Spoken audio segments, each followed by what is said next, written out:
What is happening? Welcome to the Plus Pitch Podcast, a more pitching podcast from pitcherlist.com. My name is Nick Pollack, and today we're going to do yesterday's podcast today. I apologize that I was not able to get out the Plus Pitch Podcast on Monday for Sunday's games. It was a very busy day. I had to make sure that the list came out, but you know what? I wanted to make sure that I still did it for you guys.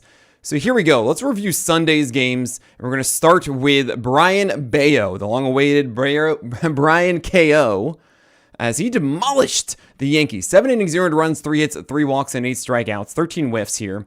The main thing is that the cutter showed up. 33% overall usage. It was great. 34% CSW on it. 68% strikes. Didn't allow a single hit on any of those 38 pitches thrown. It was at 89 miles per hour. I like this a lot more than the sweeper that we've been seeing from Bello. And I gotta say, the changeup and the sinker were super well spotted down and arm side to both right-handers and left-handers. The four-seamer upstairs at a flat 1.5 height adjusted VAA is also good. This is the most complete I have seen Brayan Bello since forever. The only thing I'm concerned about is that he is a cross-body pitcher, and it does mean that command can fluctuate. And to say one game of this kind of dominance is going to stick is not a wise thing to say. So we also need to see maybe that cutter can be a little bit better commanded. It was more of a surprise, I think, against the Yankees. Also, the Yankees have been very cold as an offense. He's going to go into Oracle Park against the Giants and Rafael Devers, believe it or not, in his next start. I think it's worth the ad to see if that cutter is that golden ticket that we want it to be. Emerson Hancock went against the Guardians, got the win, 7 innings, 0 runs, 2 hits, 1 walk, and 4 strikeouts. This was a game of Koufax being so dang lovely. I love that Hancock is actually saving the four-seamer to be more of a strikeout pitch upstairs. But I don't love the changeup or the slider, or really the fastballs at the moment, really the sinker. He's not commanding them as we want them to. This, again, was Koufax being very kind about the balls in play. Shane Baz had a very interesting start against the Mets. 6.2 innings of 0 runs, 3 hits, 4 walks, and 6 strikeouts. Got the win. He moved on from the slider. This was Baz going into the cutter fully, and that is so fun. It wasn't good, but it was close to nailing the edges, and it's at 90 miles per hour. It is the proper bridge pitch between the four-seamer and the curveball. I love that. The changeup was also better in this one. It wasn't amazing, but at least it was generally down and away against the Mets and left-handers. And the four-seamer is still great upstairs. The curveball is very good. And the walks, honestly, should not be an issue. 4 walks in this one. I wouldn't be concerned about it. I think it was very small misses as opposed to chaotic and non-competitive pitches. So I love the direction that Shane Baz is going in. I can't raise him more than I wanted to, because I do believe he will continue moving forward with it. But honestly, we need to see that game. We need to see the progression of all these things, the pieces coming together, and having a showcase of him actually being dope. Kamar Rocker against the White Sox went 5 innings, 0 runs, 4 hits, 1 walk, and 6 Ks. This is great that he succeeded. It's strange that every single start of Kamar Rocker's career has been different. He just fluctuates between what he does. Before, in the last one, which wasn't a good line, he had about 50% cutters. And I really like that cutter. I think it's so good. It was 22% usage, and it was there. I don't really think that the four-seamer and sinker are that great. The four-seamer command was actually pretty good against lefties, which has been a problem for Kamar Rocker. The sinker was very much in the zone and not really a thing that I expect to be well commanded moving forward. And what's strange is that we've seen lots of curveballs and sliders and these big pitches to get whiffs in the past from Kamar Rocker. Not here. There was 20% curveballs, 44% strikes, and just kind of flipped into the zone to be a called strike pitch. Slider pretty much non-existent. What? It is just, I don't know what Rocker will do next. I personally think cutters should lead the way. You should have a focus of the breaking ball as the number 2, and then also have the surprise fastballs. You think of it like Clark Schmidt a bit, and have this four-seamer upstairs as a strikeout pitch, which Clark Schmidt doesn't really have. but then also have that sinker and try and get that inside to righties. I think Kamar Rocker could be really good with that because it is an excellent cutter.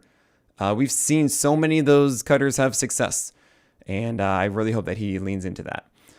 You have Noah Cameron against the Athletics having a good rebound start after the bad outing against the Yankees. It was not in Sacre Verde. It was in Kansas City. So 5 innings, 0 runs, 4 hits, 1 walk, and 7 strikeouts. I love his command. I gotta say, it is not an overpowering fastball. 92, 93. Sometimes you get 94, but really it's that. I'm gonna say even 92. It is bad across the board when it comes to its vert and extension and the height adjusted VA. There's nothing there to really latch onto, but the location of it, he does a good job of getting that up and into right-handers. And really, cutters, changeups, breaking pitches are really good for Cameron. I love the changeup down and away. I love the cutter inside to right-handers. I love the sliders doing work against lefties. The curve, honestly, it used to be better. It wasn't very good against righties. But now is the real challenge because Noah Cameron gets the Padres and Dodgers. And I'm okay against the Dodgers. Against the Padres. Not so much the Dodgers. But I am encouraged by the overall approach of Cameron. I wish he had a better four-seamer. But it is weird banking on a command thing from a command guy as a rookie. A command rookie. But yeah, he's doing it. Austin Gomber also had a really weird game. Against Atlanta, 5 innings, 0 runs, 2 hits, 1 walk, 4 Ks. You're like, Austin Gomber. Like, yeah. Remember, Rocky starter who's been injured all year. This was his first start back.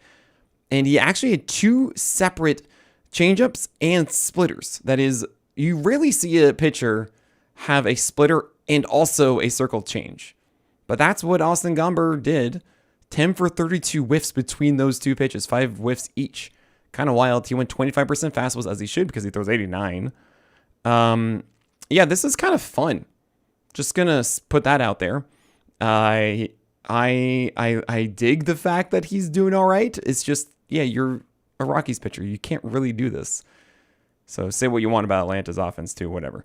Simeon Woods Richardson against the Astros did well. 5 innings, 0 runs, 1 hit, 1 walk, and 4 Ks, and only 53 pitches here. You don't want to buy it, especially with the short leash, and you also had spotty command with 4-seamers and curveballs. Sliders were good. Splitter was rare. No. Even with the Brewers next, I don't want to do it. Sawyer Gipson-Long was just incredibly disappointing. He got the Reds carpet in relief, so he went 3 innings after Tyler Holton, I should say. And it was 3 innings, 1 run, 3 hits, 1 walk, 2 strikeouts, 55 pitches. Only 2 whiffs. The changeup was not nearly as good as we've seen. And his velocity tailed down to 90-91 by the end. And this was just 55 pitches. Yeah, that is it's concerning that right now Sawyer Gipson-Long would still be doing rehab games, I think, for the Tigers. But they needed some help in the rotation with Job going down. So Sawyer Gipson-Long stepped up and they did his rehab. He's doing his rehab essentially here. I don't know how long it's going to take. He clearly needs to build up more stamina.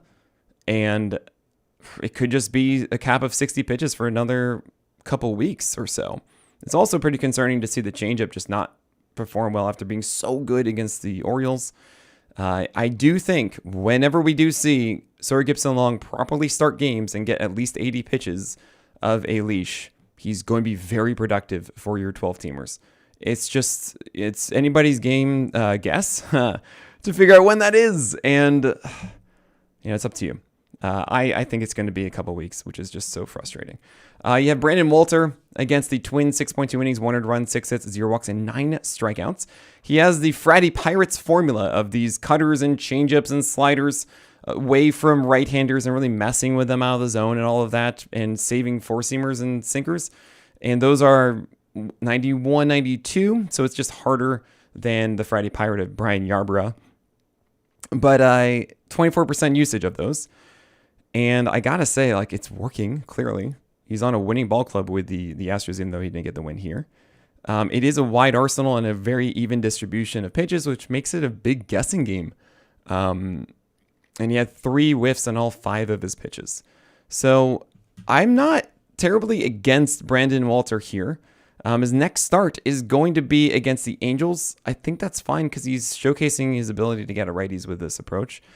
But I'm not going to sit here and tell you that he is destined to be amazing.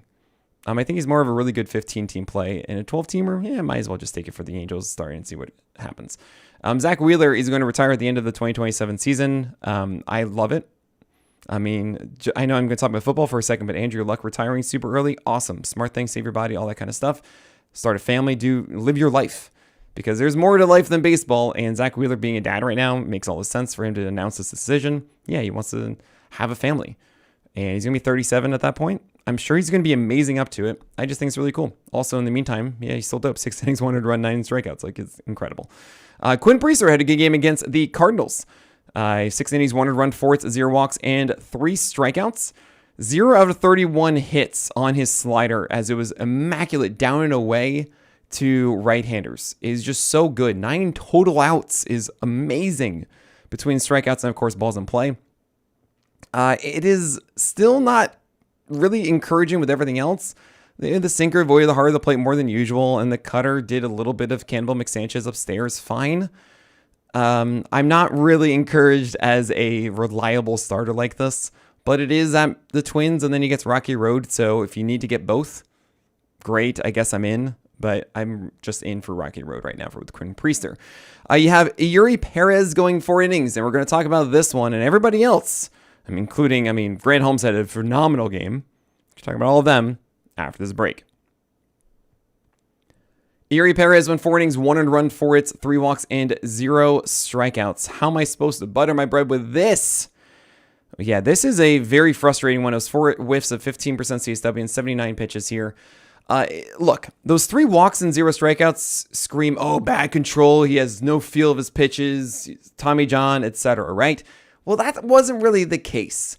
The 4-seamer was very much in the zone. The curveball was too. It was actually down and in town a lot. Maybe come in a little bit lower, but it's just not the filthiest curve, and it's going into the lefties, right? He faced a massive lefty dosage against the Nationals. The real thing is, oh man, Erie, just have an approach of going 4-seamers upstairs because you have a very flat attack angle and you throw 98, which is really good. Also, you should be working on that changeup, and it's just terrible. That's really the pitch because he had 15 foul balls on his fastball. And if that happens, then yeah, you're going to have deeper counts. You're not going to get those whiffs and strikeouts, and you're going to get more 3-2 counts, and all of a sudden you're going to walk them. Right? That is what's going on here. So Eury, on one side of it, I like the fact that his velocity is there. I like the fact that he's able to throw strikes with his curve. 79 pitches, honestly, not so bad. So you should be able to see 5 innings from Eury pretty soon. Now, the problem here is slider needs to get better. He'll face more right-handers in the future than in this start, so that's fine. And hopefully that is going to be a major thing. And clearly, fastball, curveball needs something else to be able to actually get through left-handers consistently. So it's his second game back. We can't expect it all to be here right now. I am very much of the belief that Eury Perez will be very effective starting pretty soon. Maybe a week or 2, 3 starts, something like that. But yes, if you have Eury Perez, you can drop him. If you want, I won't. Because I genuinely believe this is going to be something that is... You're going to absolutely love what your situation is by the All-Star break at the latest. So I'm a huge fan of this. I don't think that his command is just going to be so bad because he's coming back from Tommy John. I think that is a very nuanced situation. It's different for different pitchers. Nick Pivetta against the Diamondbacks got the win. 7 innings, 2 earned runs, 2 hits, 1 walk, and 9 strikeouts. Everything is pretty good here. 11 whiffs on his 4-seamer. I'm really just happy that he's not allowing so many home runs. Yes, he allowed 1 of them, but the ball is different, and it's dampening home runs. It's been admitted. It's true. So, all right, I guess that benefits guys like Pivetta the most, where that is their biggest issue. Now, I will mention that we've seen the dead ball before, and Nick Pivetta has never had a ERA under 4. But this is I think this is like one of the more dead balls. It's kind of weird. Why would they do that? Max Fried against the Red Sox, 7 innings, 2 runs, 6 hits, 2 walks, and 9 strikeouts. Ace is going to ace, nothing really to report there. Grant Holmes against Rocky Road, 25 whiffs and a 45% CSW en route to 15 strikeouts and 6.1 innings, 2 runs, 2 hits, and 2 walks. And it's a golden goal, but he didn't get the win. He got the loss, believe it or not. And it also is an outing that showcases Spencer Strider not necessarily having it back, because Spencer Strider went 96 miles per hour and had an 85 mile per hour slider, while Grant Holmes went about 84.5 miles per hour and 86 on a slider. And they both did the same thing of just like four-seamer and slider. Grant Holmes got his slider down, tons of whiffs on that. He had 17 over 35, while Spencer Strider had 16 over 39. Actually, reverse that. 16 over 39 for Grant Holmes at 86, 17 for 35 at Spencer Strider, 84-85. Right? Now, Strider going up to 96 and not 95 is a big deal. It's not 97. That's what we're looking for. But above 96 is a good sign, and that makes me a little bit more encouraged. But that's why Spencer Strider is in the back, and I appreciate Grant Holmes showcasing, look, I'm doing the same thing kind of, and it works because it's the Rockies. Grant Holmes had a really interesting outing before, had 9 strikeouts, because the curveball was all of a sudden this new tool, or at least it was an improved tool against left-handers. He didn't face many here against the Rockies. I'm still wondering if we're going to see that curveball return again, because that was really the thing that I wanted to be excited about with the previous start with Grant Holmes. He just happened to be granted this one, no pun intended, but he was supposed to go on Monday and not Sunday. And yeah, we're happy that this worked out for Grant Holmes. It's awesome. You're obviously going to try it again, but understand that this was a lot more rocky road than it was Grant Holmes all of a sudden just being good again. You have Colin Ray against the Pirates. It worked out, 6 innings, 200 runs. Cool. He gets the Mariners and Astros. I am not really in for that. Mitch Keller did well and survived against the Cubs. 6 innings, 200 runs, 3 hits, 2 walks, 3 Ks. Cool. Yeah. Thank you, Koufax. A ton. That's awesome. Thank you. Appreciate you for allowing Mitch Keller to survive against the Cubs.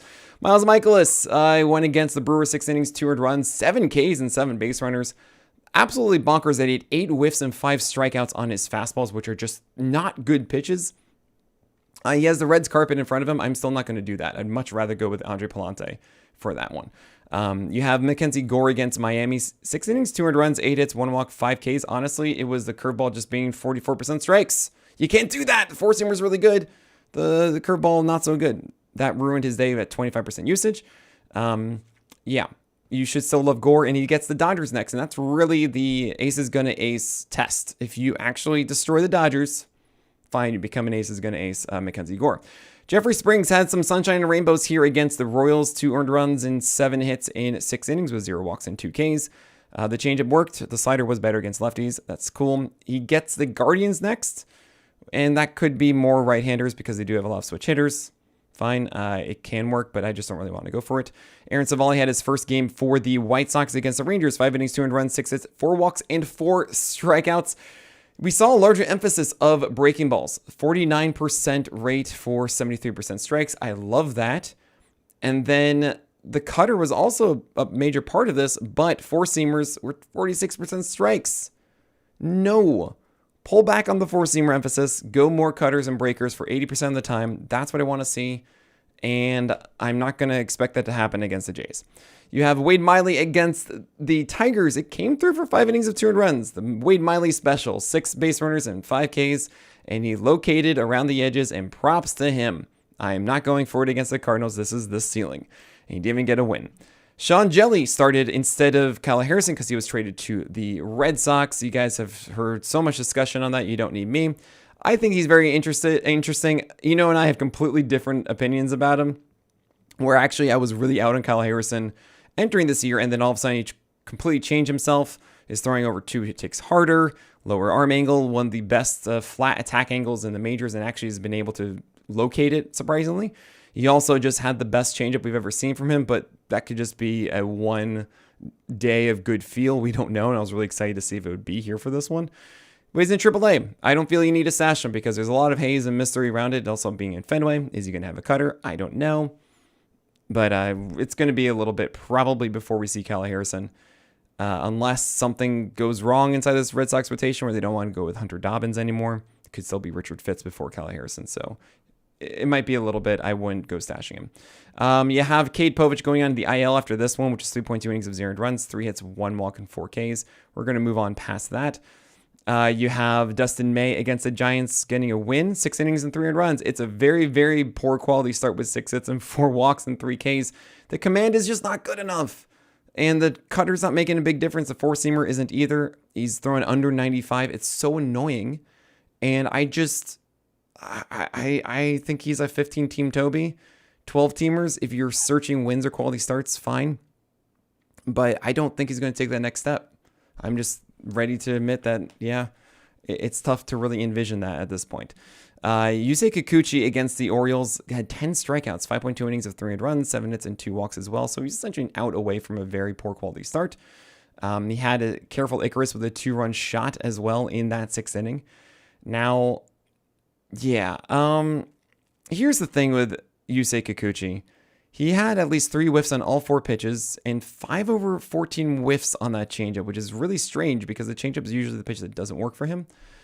I just don't quite love it. I think the 4-seamer command isn't quite there.